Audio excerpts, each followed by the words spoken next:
이제 살살 바빠질 때다, 그죠? 전일들은. 아유, 그래도 뭐 1년에 최고 큰 행사니까, 그죠? 어쩌면 뭐 견뎌야지. 오늘이 11일? 11일 맞지? 11일.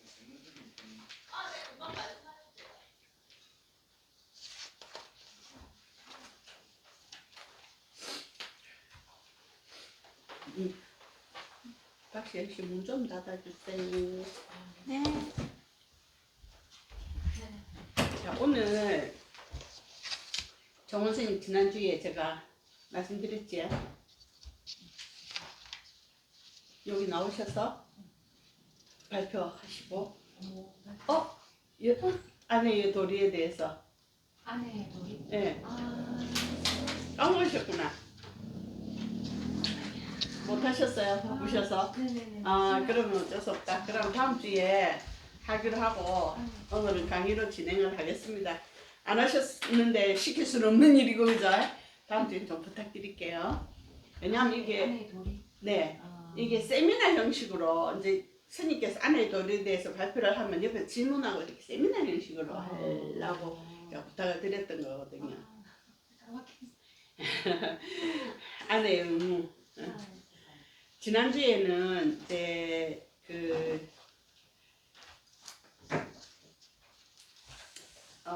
남편이 아내에 대한 의무예요. 지금 하는 거는. 지난주는 아내가 남편에게 해야 될 것들에 대해서도 했고 자녀에게 해줘야 될 것들에 대해서도 했잖아요. 그럼 아내에 대한 의무는 어떤 거냐면 5페이지 펴보시면 5페이지 첫 번째, 그녀에게 합당한 존경심을 보이고, 두 번째는 그녀를 멸시하지 않고 그녀에게 충실하고, 세 번째는 그녀가 집안일을 맡도록 하고, 네 번째는 장신구로 그녀를 기쁘게 해야 합니다. 이렇게 돼 있어요. 한번 따지고 보면 합당한 존경심을 보인다는 거는 의미가 어떻게 생각하면 현대 사회는 솔직히 모계 사회는 아닌데도 여자들의 입김이 더 세요. 근데 우리나라가 조선시대부터는 어째 됐냐면 남자들 입김이 너무 세서 여자들이 할 말을 전혀 못하고 살은 우리나라예요. 근데 어느 순간인가부터 남자들이 할 말을 못해요. 근데 사실은 부처님 이거 잘못됐다고 이야기를 하셔요. 부처님께서 뭐라 하시냐면 이 가정이 바로 서는 데는 가장이라는 것은 남편을 이야기하는 거잖아요. 그죠?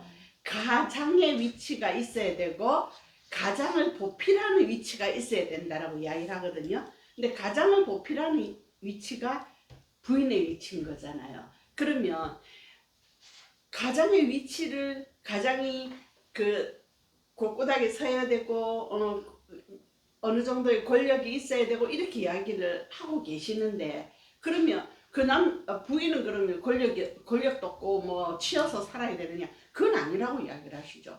여기 보면 합당한 존경심을 보이라는 뜻은요, 뭐냐면 본인이 가장으로 서일 때 자기를 보필하는 사람을 그 정도의 대우를 해주라는 뜻입니다. 그래서 이 대우라는 의미가 내 밑에 사람으로서의 대우가 아니고요. 자기하고 동등성산에서 대우를 해주라는 이야기입니다. 그래서 남편과 부인이요, 아래 위에 선상에 있으면 안 돼요. 동일 선상에 있어야 돼요.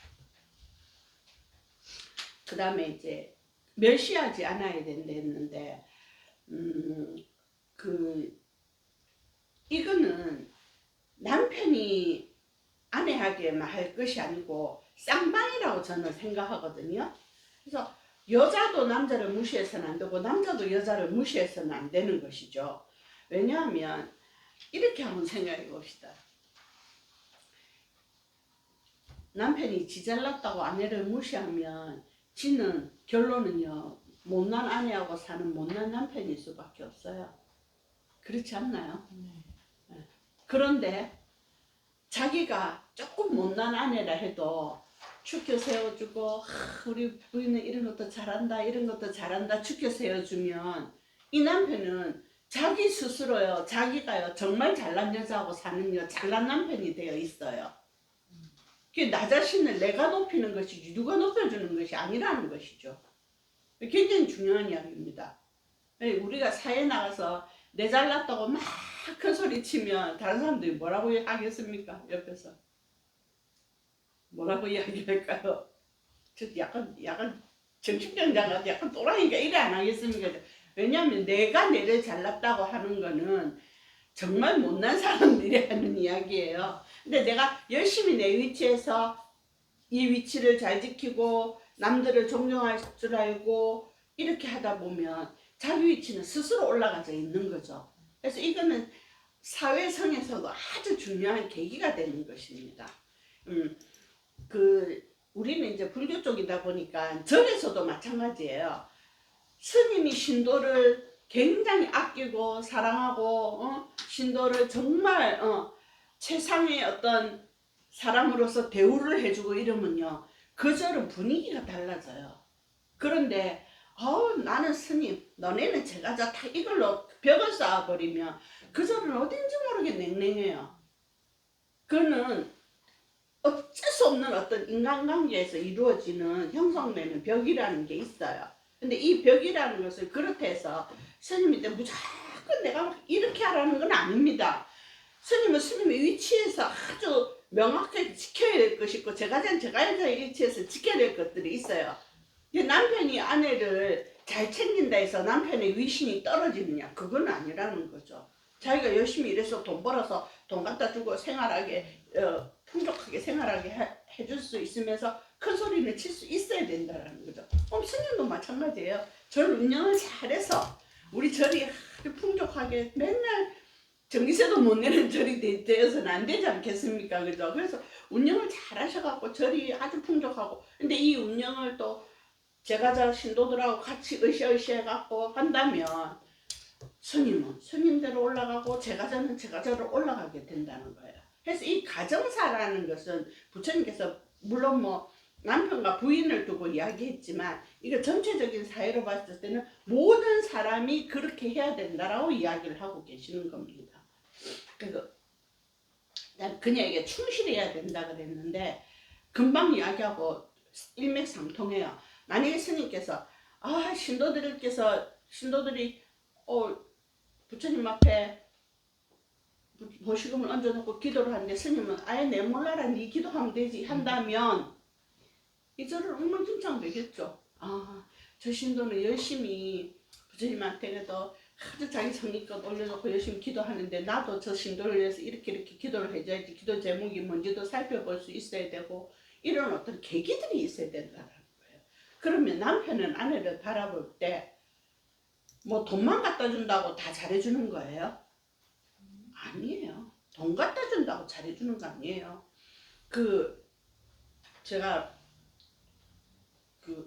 저는 뭐 이런 윤리 쪽의 프로를 잘 보는데 어떤 프로에서 봤는데 부부가 너무 인고 부부인 거예요. 남들이 봤을 때 인고 부부로 소문이 나 있어요. 그리고 아주 부잣집이에요. 남편이 돈도 잘 벌고 사업을 해서 아주 부잣집인데 어느 날 갑자기 부인이 외도를 했다 해서 이 남편이 쫓아내버린 거예요. 아예 빈손으로 쫓아내버렸어요. 부인은 자기는 절대 외도한 적이 없는데 너무 억울하잖아요. 그래서 뒤에서 이제 이렇게 밝혀보니까 남편이 외도를 해놓고 여자를 쫓아내 이 여자하고 살 수 있으니까 자기 집 가정부하고 기사를 꼬셔가지고 돈을 지불하고 여자에게 이걸 덮어 씌운 거예요. 그래서 이 여자를 내쫓은 거예요. 그거를 제가 보면서 무슨 생각을 했냐면요.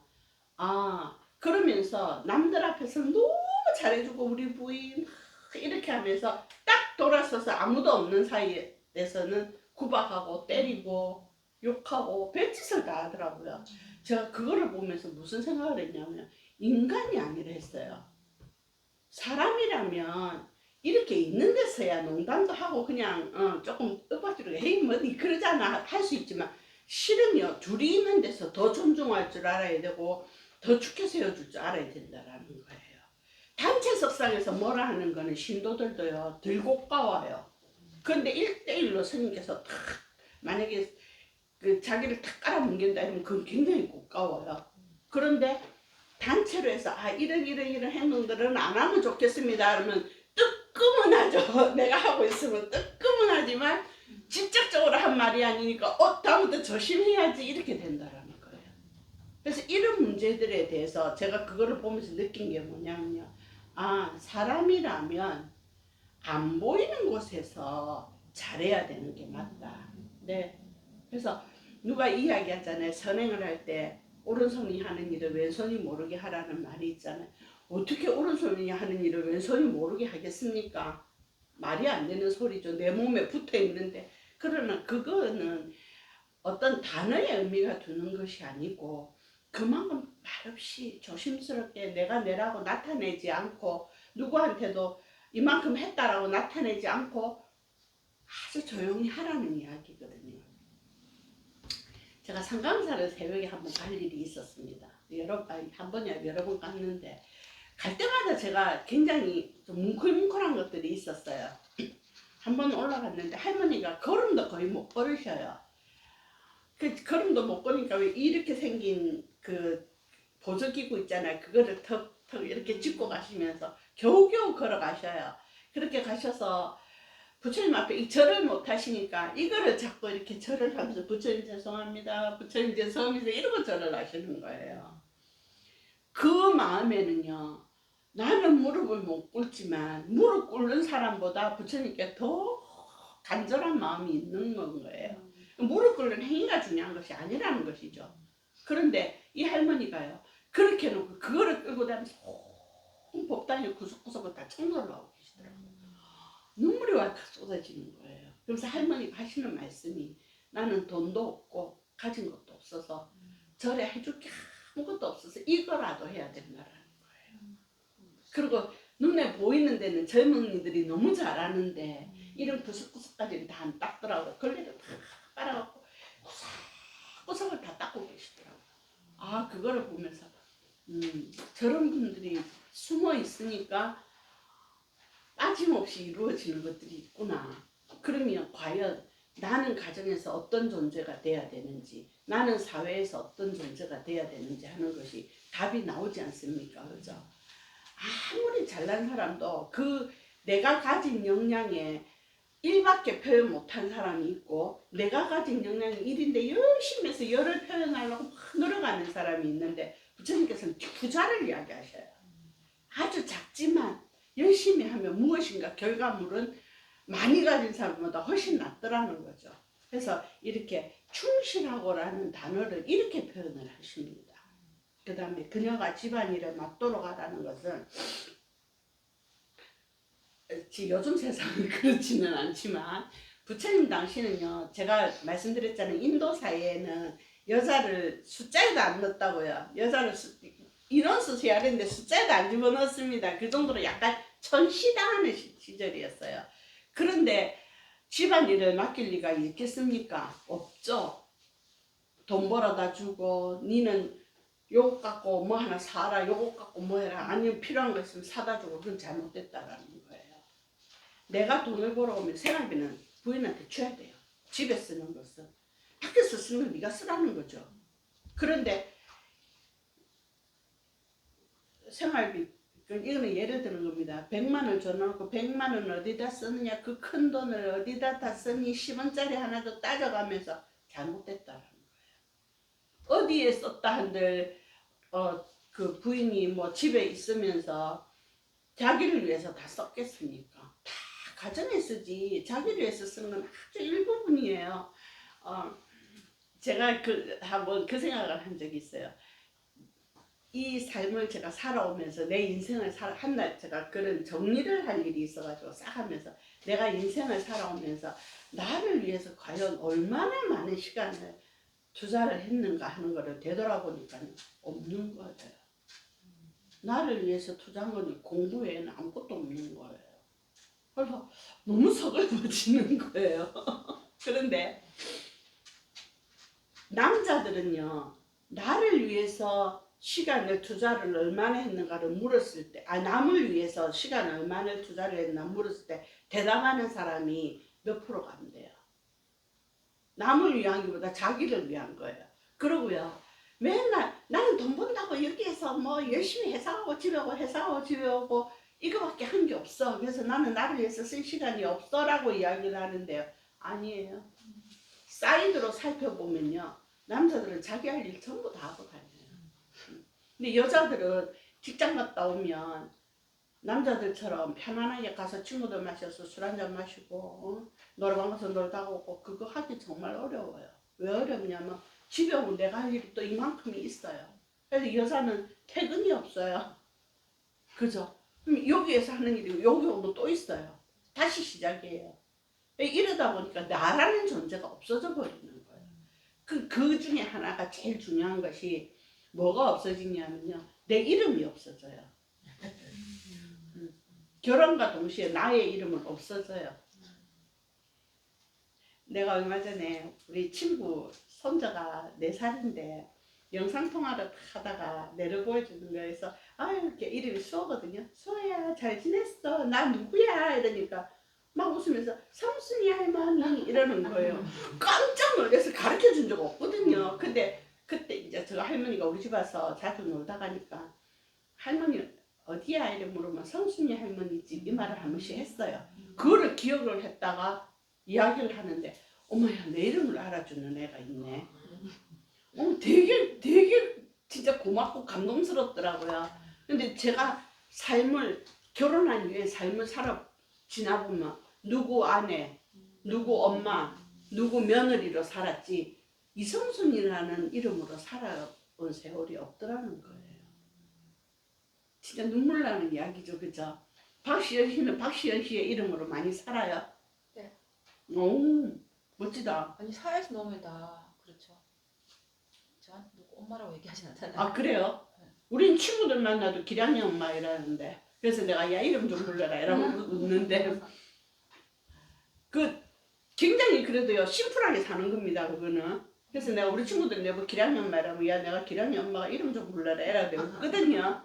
근데 그건 이제 고등학교나 이럴 때부터 이제 온 친구들의 이름을 부르는데 사회에서 아기를 낳고 난 뒤에 만난 사이에서는 그게 되게 어려워요. 이름 부르기가. 그래서 누구 엄마, 누구의 아내로 불려지는 거예요. 근데 실제는요. 나라는 존재를 두각하기 위해서는 내 이름이라는 걸 불러줘야 돼요. 그래서 저는 자녀들에게도 항상 이름을 불러요. 사랑하는 내 딸 기량이, 자랑스러운 아들 광희 이렇게 불러줘요. 그냥 아들아 딸아 이렇게 안 불러요. 항상 이름을 불러줘요.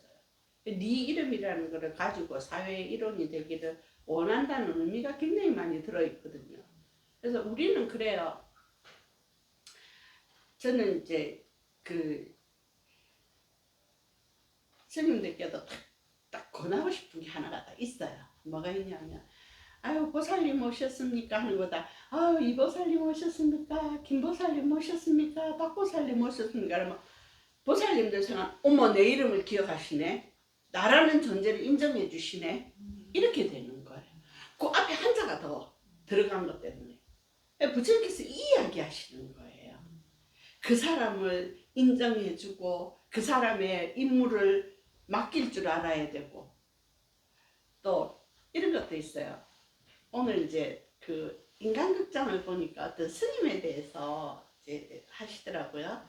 하는데 두 자매가 다 스님이 되셨어요. 언니가 먼저 스님이 되시고 해인사에 출가를 하셨던 스님이더라고요. 그분이 스님인데 이 스님이 출가를 해서 이 동생을 보니까 속가에 살 삶이 아니라서 동생을 막 꼬드겨서 출가를 시켰어요. 근데 이 언니가 인슐린을 맞을 정도로 굉장히 심각하게 병이 온 거예요. 근데 이제 회사에 있다 보니까 누가 그거를 걷어줄 사람이 없으니까 골방에 이제 있다시피 한 거를 이 동생이 나중에 불사를 했는데 이 동생은 어떤 스타일이야? 언니는 수행만 하는 스타일. 언니는 동생은 막 이렇게 하는 스타일이라서 동생은 뭘 했냐면 사찰 음식을 이렇게 하더라고요. 그래서 언니를 모셔왔어요. 자기 절에 모셔와가지고 하는데 이 동생이 하는 이야기가요. 뭐라 하냐면요. 다른 사람은 나한테 장사꾼이라고 손가락할지 모르겠지만 나는 내가 할 수 있는 역량이 이거다. 나는 내가 음식을 잘하고 나는 내가 그 뭐 들어있는 여러 가지 풀들을 뽑아서 건강식을 만들어줘서 신도들에게 이거를 가르쳐줘서 건강을 되찾는데 할 수 있는 최대 역량을 가진 여자이기 때문에 나는 내가 스님이 돼서 이 일을 해야 된다고 이야기를 하시는 거예요. 얼마나 멋져 보이는지 몰랐어요. 그래서 그것이 누가 봤을 때 스님 뭐 저런 일을 할 수도 있는데 반대로 생각을 하면요. 아픈 신도를 위해서 자기가 열심히 이거를 해서 뭐라 해야 지 개발을 해가지고 신도들에게 다 가르쳐 주더라고요. 다 일주일에 2번씩을 강의를 해요. 절에서 다 모아가지고. 그래서 스님 그 풀 아니에요? 이러면 이건 어디에 좋은 거고 어디에 좋은 거고 어디에 좋은 거고 이러면서 다 직접 데리고 나가서 하면 그거 풀이에요? 아니면 아니라 그러고 이건 어디에 좋은 거라고 이렇게 설명을 다 하시더라고요. 깜짝 놀랐습니다. 그렇게 하기까지는 본인이 그 자리에 서기까지는 게으르지 않았다는 거거든요. 열심히 공부를 했고 내가 할 수 있는 것은 이 방면에서 해서 신도들의 건강을 지켜줘야 되겠다는 그 일념하에 열심히 공부를 했다라는 이야기예요. 그 우리 도연 스님도 침 잘 놓으시잖아요. 마찬가지예요.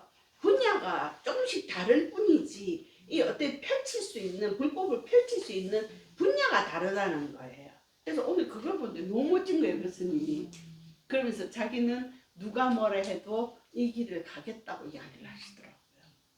근데 그게 그렇습니다. 만약에 부처님께서 아내에게 할 일을 주라고 했던 이야기에서 할 일을 주지 않으면 여자는 집에서 할 수 있는 일이 아무것도 없어요.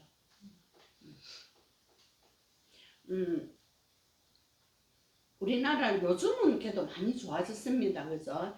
결혼하고 나면 회사에서요 못 쫓아내서 안달이 납니다. 왠 줄 아세요? 왜 못 쫓아내게요? 왜 쫓아내려 하게요? 일단 회사에 집중을 못한다고 생각하는 거죠. 그게 잘못된 생각이죠. 그러니까 주가 해봤나?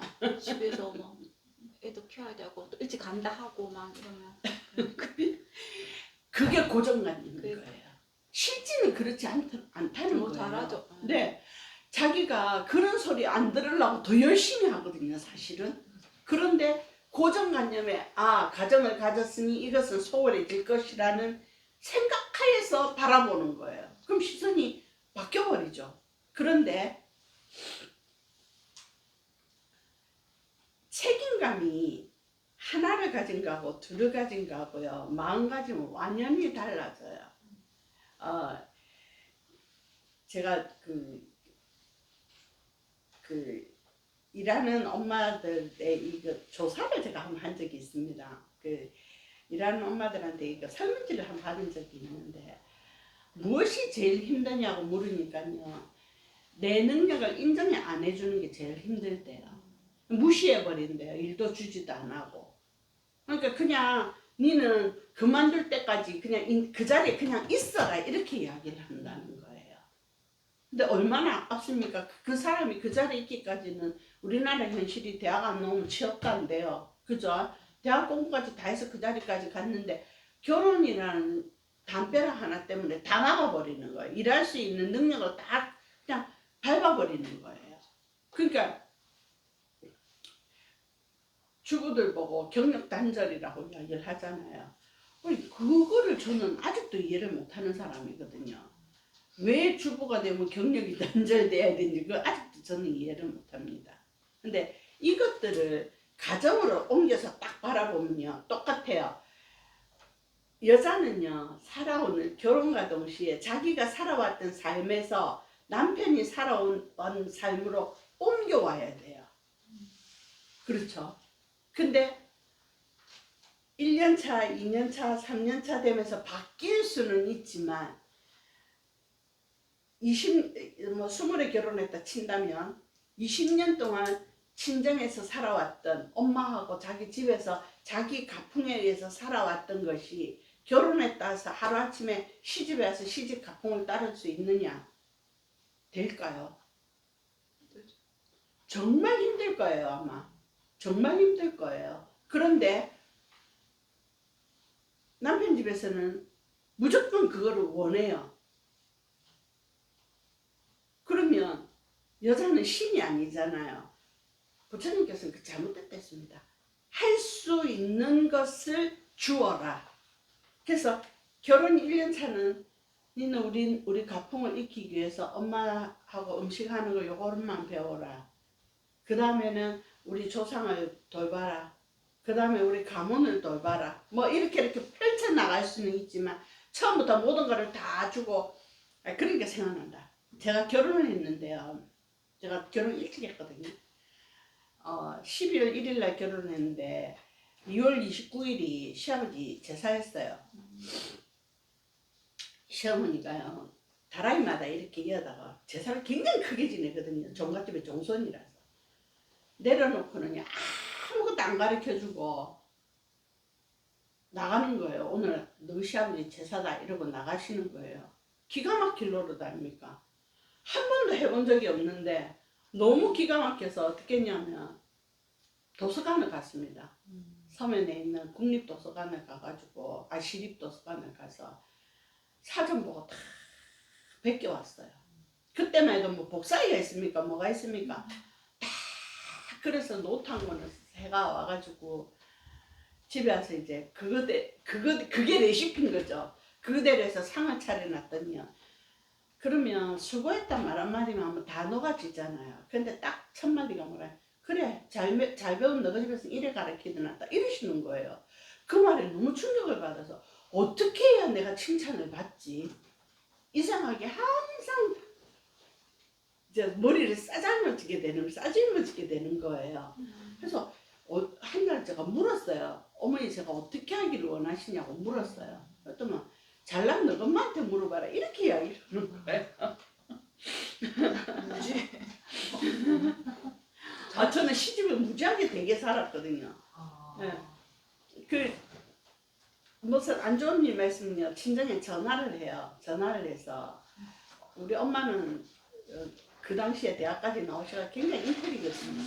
그러니까 아유 제가 딸을 잘못 가르쳐서 그러니까 사돈 이해하세요 이러면요. 전화 딱 끊자마자 너 엄마도 니 못한다 하더라 이랍니다. 그래서 처음에는 그 말을 엄마는 왜 내가 못한다 하지? 내가 못하는 걸 엄마가 보셨나 안 보셨다나 나 열심히 잘하고 있는데 이렇게 하다가 나중에 그 소리를 몇 년을 듣고 나서 엄마한테 펑펑 울면서 한 이야기가 있습니다. 엄마 내 정말 잘하니까 못한다 소리 하지 마라. 그 집 딸에 비해서 나는 100배를 잘하고 있다. 우리 어머니도 딸이 있었거든요. 신우가 있었거든요. 100배는 내가 동갑이에요. 중학교 친구예요. 나 100배를 잘하고 있으니까 엄마 다음부터 전화 오면 내가 못한다 소리 하지 마라. 나 정말 잘하고 있다. 엄마 우리 집 와봐라 하면서 얼마나 잘하고 있는지 와보라고. 그 다음에 친정엄마가 딱 전화가 오면 전화를 했는데 또 난리를 치길래 엄마가 그러셨대요. 사돈 제가 이제까지는 체면상 이야기했는데 저 우리 딸 잘 가르쳐서 보냈습니다. 뭐가 잘못된지 정확하게 이야기하세요. 그랬다네요. 그 뒤로는 안 그래요. 그러니까 초장 잡았어야 되네. 맞아요. 초반에 담았어야 돼요. 그 엄마가 그 이야기를 하시면서 미안하다고 내가 몰랐다고 이야기를 하시더라고요.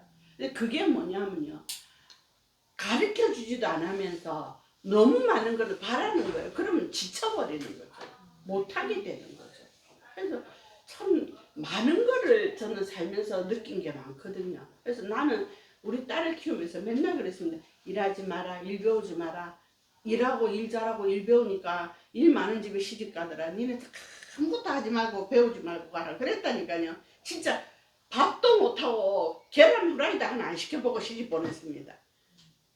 저거 신랑하고 통화하면서 오빠 나 아무것도 못하니까 오빠가 왜 해야 돼? 이러고 전화를 끊더랬는데 속으로 아이고 저런 게 다 있네 이랬더니 바람대로 그런 집에 시집을 가더라고요.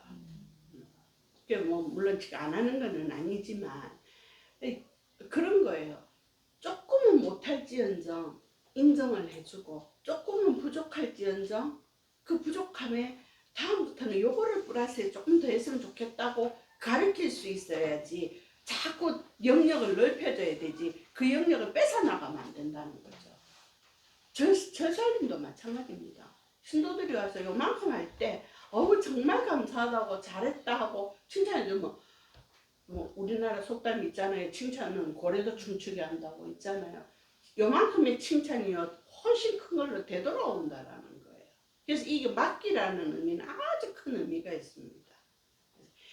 가정을 일구는데도 큰 의미가 있고 또 잘못 맡겨놓으면 말아먹는 경우도 있겠죠, 그죠?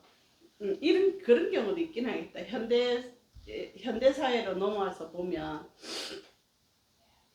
요즘은 그 명품에 좀 미친 사회잖아요, 그죠? 그래고 명품 스님들하고는 아무 관계 없지만 명품에 미친 사회 맞습니다. 그러다 보니까 우리 친구들 내고 이 말을 해요. 야, 그래도 니는 명색이 대학에서 강의를 하면서 니는 명품 안 갖고 싶나? 이 이야기를 해요. 근데 저는요, 솔직히요, 백화점 가서 옷도 안 사 입는 사람입니다. 어디서요? 저 시장에서 사요.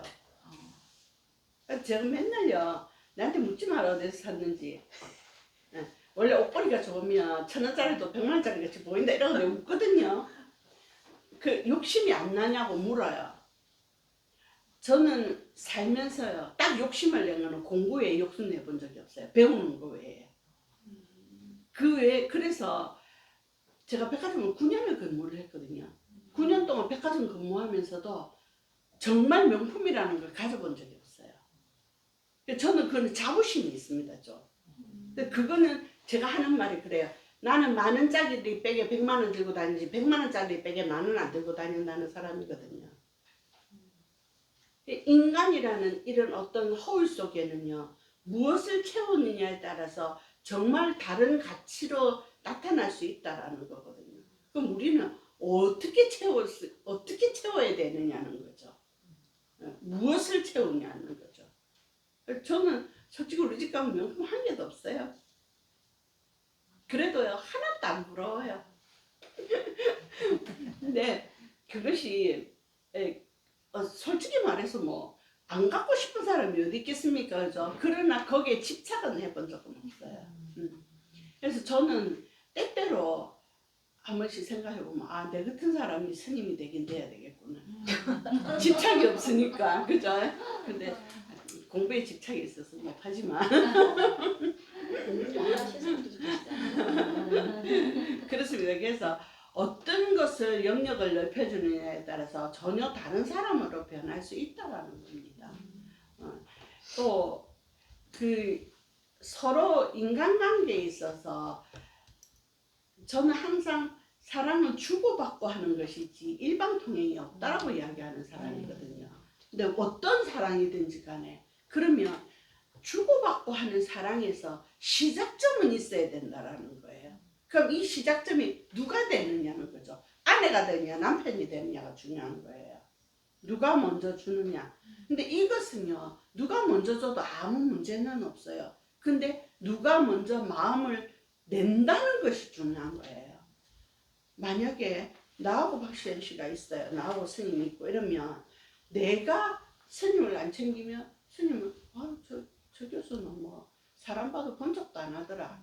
그럼 그때부터 점점 멀어지는 거예요. 그런데 만약에 내가 스님 오셨어요 이러면 정말 이런 어떤 관계에 있어서 점점 좁아지게 되는 거죠. 이런 어떤 관계 형성이라는 것은 너무 많은 것을 가져다 주는 역할이 되는 거죠. 그럼 누가 먼저 챙기고 누가 먼저 다가가 주느냐는 것이지 남편이 먼저 해야 되고 아내가 먼저 해야 돼 이거는 아니라는 거예요. 누가 먼저라는 건 없다라는 거죠. 그러나 어느 쪽에서든지 먼저 시행을 하기 시작하면 이거는 조금씩이라도 좁혀지고 조금씩이라도 다가가지고 그것은 나중에 크게 역할이 나타난다는 거예요.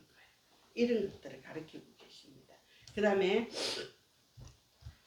장신구로 그녀를 기쁘게 하라 했는데 그 일반적으로 생각할 때 우리는 장신구 하면 금보석 이런 걸 생각하잖아요. 이 인도 시대로 돌아가야 됩니다. 이 말에 의해서는 제가 이거를 보니까 어떤 거냐면 인도 사람들이 굉장히 장식을 많이 하잖아요. 근데 이게 그 불을 나타내는 거래요. 불을. 그래서 이만한 팔찌를 하거나 뭐 이렇게 황금으로 우리는 목도리 정도에 한데 그게 전부 다 금은 아닐지언정 어쨌든지 간에 그렇게 번쩍번쩍하게 해가 있는 것이 그 집안의 어떤 재력을 이야기를 하는 거래요. 그러면 부인을 정말 집에서 일만 하는 하인처럼 부리면서 거지같이 만들어 놓는다면 결국은 누가 손가락 받을까요? 손가락질. 남편이 받아요. 네. 그런데 없을 값에 정말 가짜라도 예쁜 거 사다가 해주면은 그건 누구 칭찬받냐면 결국은 내가 칭찬받는 거예요. 똑같습니다. 부인도 마찬가지입니다. 내가 가지고 있는 역량하에서 내가 소고기 이만한 걸 사가 구워줄 수 있는 역량이 안 되는데 빚을 내가 한다. 이게 잘못된 거죠. 근데 내가 만약에 소고기를 못 살지언정 돼지고기 요만큼이나 사다가 맛있게 볶아서 준다면 그거는 정말 현명한 아내라는 거예요. 그럼 남들이 바라볼 때는 그 집은 고기 냄새도 나고 맛있는 냄새도 나고 항상 밥 먹을 때 되면 하하호 웃으면서 먹더라. 이런 어떤 그 서로 간의 관계에서 싹트는 이런 것들이 있더라는 걸 눈에 보이게 된다라는 거죠. 그래서 이런 장신구를 주라는 것이 어떤 화려하고 비싸고 좋은 거를 주라는 것이 아니에요. 거기에 대한 대가를 지불을 하라는 의미가 있습니다. 대가는 실제는요. 돈을 버는 게 힘들까요? 집에서 육아하는 게 힘들까요? 맞죠? 나도 육아하러 하면 돈 벌러 간다 할 것 같다. 돈 벌면요. 내가 맨날 우스갯소리를 하는 말이 있습니다. 야, 돈 버는 거는 돈이 들어오니까 네 주머니에 돈이 들어오니까 재미라도 있지. 집에서 하루 종일 일해와야 돈도 안 들어오는데 무슨 재미가 있냐고 힘 안 들다 이러고 내가 그런 말을 하거든요. 그런데 맞습니다. 가사노동도요. 노동이에요. 그럼 노동을 하면 노동에 대한 대가가 있어야 돼요. 그 대가를 지불하지 않는 것은 잘못된 것이에요. 그래서 이러한 대가를 지불하는 것은 누가 해야 되느냐? 돈을 버는 남편이 해야 되는 거죠. 그래서 이거는 인도 사회의 그 예전의 이야기니까 그렇고 현대 사회는 요즘은 왜 외벌이 부부, 맞벌이 부부라는 단어를 쓰죠. 참 재밌는 이야기죠. 외벌이 우리 옛날에 내 외벌이 맞벌이라는 게 어디에 썼습니까? 그죠? 근데 이 사회가 변하다 보니까 혼자 벌어갖고 쓰기가 되게 어려워요. 그래서 맞벌이를 다 하게 되는데 그러면 이 같은 이야기가 형성이 안 돼요. 그런데 반대로 생각을 하면요.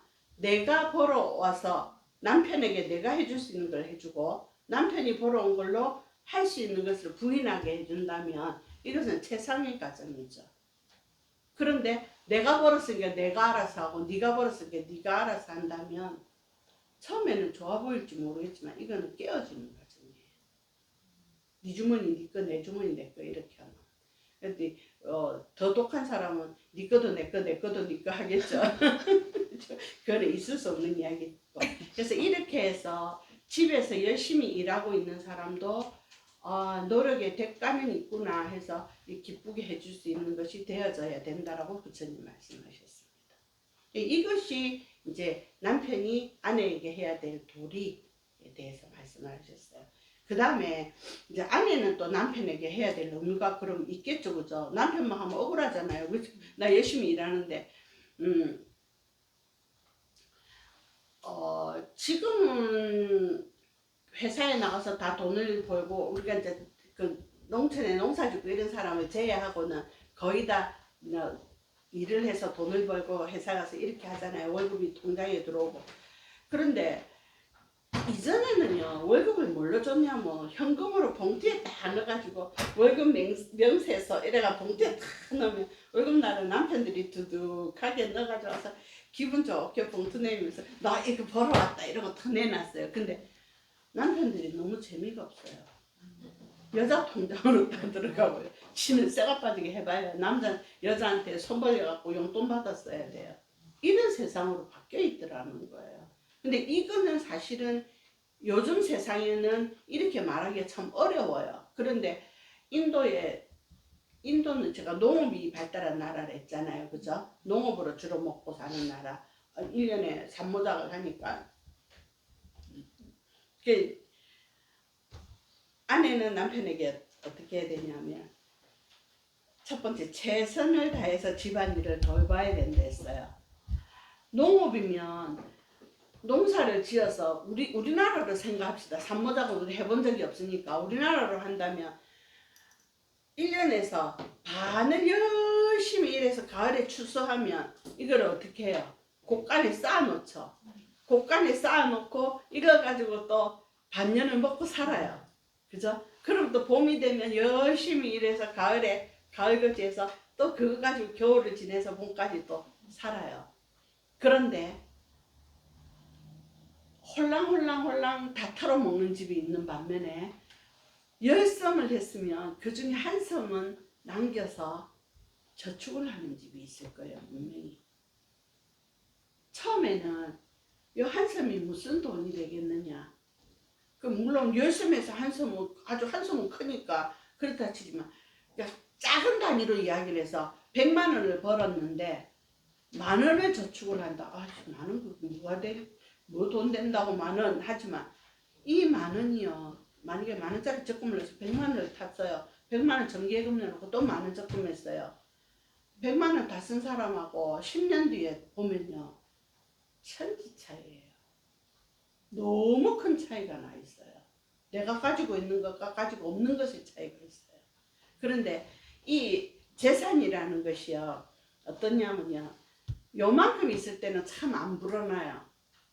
근데 요만큼 불었잖아요. 조금 빨리 불어나요. 이만큼 붙잖아요. 눈덩이같이 불어나요. 커질수록. 그래서 어느 정도 돈이 모이면 돈 모으는 게 쉬워져요. 근데 요 돈 모으기까지가 정말 어려운 거예요.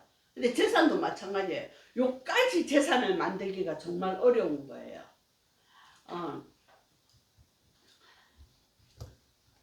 하우스 푸어라는 이야기 들어봤죠? 하우스 푸어. 뭐냐면 다들 못 떨어진 아파트에 뭐 다 살고 있는 것 같이 보이는데 결론은 그 은행 그지 집가 아니라는 의미잖아요. 그죠? 은행에서 대출 3억짜리 집에 2억 7천 대출내가 들어가는 거 이런 걸 하우스 푸어라고 이야기를 하는데 한번 생각해 봅시다. 아파트에 내가 능력이 아파트 들어갈 능력이 안 되는데 2억 7천을 대출내서 3억짜리 아파트에 사는 사람하고 나는 3천만 원밖에 없어서 가정집에 우선에 전세로 살면서 돈 모아서 나중에 집을 사겠다고 하는 생각을 가진 사람하고 어떤 사람이 집을 빨리 갖겠습니까? 부자예요. 부자예요. 그러면 마음의 부자는 이 사람이지 이 사람이 아니라는 거예요. 이 사람은 열심히 은행 돈 갖다가 평생을 다 벌어야 되고 이 사람은 조금 남들이 볼 때는 궁색하게 사는 것처럼 보이지만 횟수가 조금 지나고 나면 내 거라는 게 생겨요. 내 거. 똑같습니다. 이것이 꼭 어떤 경제활동에만 국한되어 있는 것은 아니에요. 이것은 지식도 그렇고 사회생활도 그렇고 직장생활도 그렇고 다 똑같다는 거예요.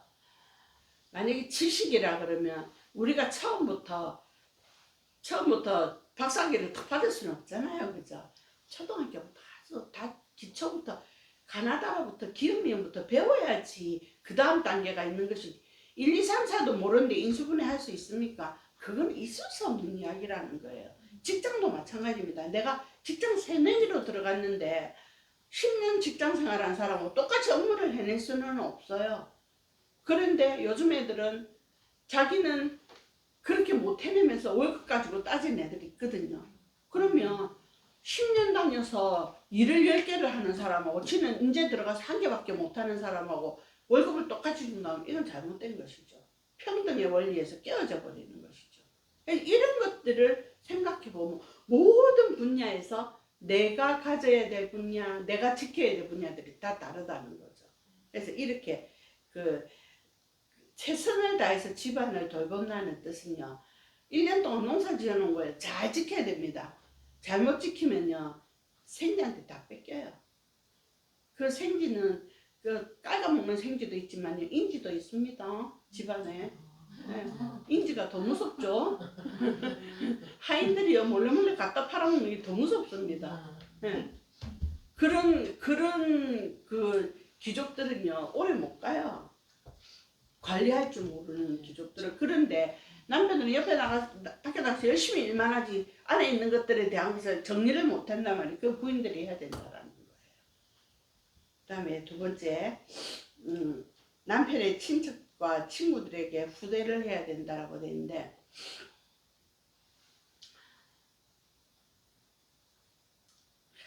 현대사회에는 안 맞는 이야기다. 제가 그 요즘 앞에 이제 우리 학교 시험 한다고 스님 오셨잖아요. 그때 호텔 때문에 고민을 하니까 엄마 우리 아파트에 게스트하우스에 주무시면 안 돼. 이제 입주민은 게스트하우스 되게 싸게 빌려줘요. 근데 32평 아파트가 좋잖아요. 그러니까 엄마 거기 쉬라 그래. 내가 그 빌려드릴게 이러더라고요. 말은 고맙다 하고 이제 이랬는데 내가 근데 의문이 가는 거예요. 근데 아파트에 왜 게스트하우스가 있어? 엄마 요즘 누가 시월은 친정엄마 오면 집에 누가 재우냐고 다 게스트하우스에 재워 이러는 거예요. 너무 기가 막혀서 같은 아파트 속에 자는데도요 아들 집에도 못 가고 딸 집에도 못 가는 거예요. 얼마나 기가 막힌 이야기입니까? 손님으로 게스트하우스 올라가 자야 되는 거예요. 자, 세대가 다 허하는 세대입니다. 현대는 아무도 안 그렇습니다. 당연하죠. 이렇게 이야기합니다. 제가 그거를 보고 느낀 게 뭐냐면요. 독불 장군이 과연 있느냐. 내가 딸한테 한 말이 있어요. 네 혼자 살 수 있어? 나만 있다면 이 사회가 이루어질 수 있어? 없어요. 이 사회는요 잘난 사람도 있어야 되고 못난 사람도 있어요. 제가 이 말을 했어요. 우리 아들이 공부 안 하는 놈 때문에 미치겠다. 학원 강사니까 공부 안 하는 데 미치겠다 했을 때 야 그런 소리 하지 마라. 걔 때문에 내가 학원 운영되는 줄 알아라. 공부 못하지만 열심히 해서 학원비 내주잖아. 내가 정리서 못해주잖아. 이러고 웃거든요. 그 말이 맞는 거예요. 잘하는 놈만 있으면요 아무 필요가 없어요. 이 사람이 있어 이 사람도 있는 거고 이 사람이 있어 이 사람도 있는 거예요. 바라볼 수 있는 어떤 것들이 있어야 되는 거예요. 근데 나 혼자 잘났다고 남편의 친척들 무시하고 남편 지 혼자 잘났다고 아내의 가족들 무시하고 그건 있을 수 없는 이야기예요. 어떻게 지 혼자 살아갈 수가 있어요. 이거는요 우리는 불교학교다 보니까 불교적으로 이야기를 해보면 절도 마찬가지예요. 스님이 신도들을 아끼고 챙기지 않으면 그 절이 무슨 소용이 있어요? 스님 혼자 가만히 계시면 돼요. 그럼 절 필요 없어요. 그냥 토굴에 들어가서 가만히 계시면 돼요. 맞죠? 그죠? 포교도 필요 없잖아요. 그러면. 그런데 내 절에 오는 어떤 사람들을 정말 우대를 해주고 정말 내 신도라고 아껴주고 단 한 번을 왔어도 그렇다면 이거는요 언제나 끈끈한 사이가 돼서요 정말 나가래도 안 나갑니다. 제가 부산에 있을 때 깜짝 놀란 일이 있어요. 철새 신도란 말을 처음 들었거든요. 철새 신도. 네. 그래서 대장 그 신도가 하나 있으면 이 대장 신도를 따라서 야가 2절 가면 우르르 2절, 야가 2절 가면 우르르 2절 이렇게 가는 철새 신도가 있다라는 이야기를 들었어요. 제가 그 이야기를 듣고 그래서 오지 마라 하세요. 모두 오지 말라. 왜냐면요 열심히 잘하는 사람들에게 이미지를 바꿔놔요. 잘못된 거예요 그거. 물론 이 절도 갈 수 있고 이 절도 갈 수 있어요. 근데 문제는요 지만 가면 되지 왜 몰고 다니냐는 거죠. 그렇게 하면 안 된다는 거예요. 그리고 여기 있는 부처님이 다르고 여기 있는 부처님이 다른 건 아니잖아요. 그리고 내가 물론 이 스님하고 내가 맞을 수 있고 이 스님하고 맞을 수는 있어요. 그래서 나는 이 절에 가고 나는 이 절에 갈 수 있는 거예요. 그건 인연이 다 다르니까 그렇게 갈 수는 있지만 내가 이 절에 간다고 부처님 다르고 이 절에 간다고 그건 아니라는 거죠. 생각이 잘못된 거예요. 그래서 제가 그 소리 듣고 깜짝 놀란 적이 한 번 있거든요. 그래서 이런 것들은 진짜 스님들께서 가르쳐야 돼요. 신도들에게도. 마찬가지예요. 이것이 사회로 넘어오고 가정으로 넘어온다면 주부나 남편이나 아내가 이렇게 흔들려 버리면 내 집이 안 좋고 남의 집이 좋고 내 남편이 안 좋고 남의 남편이 좋다면 이거는 문제가 심각해지는 거죠. 그래서 이런 것들을 부처님께서는 이야기하시는 거예요.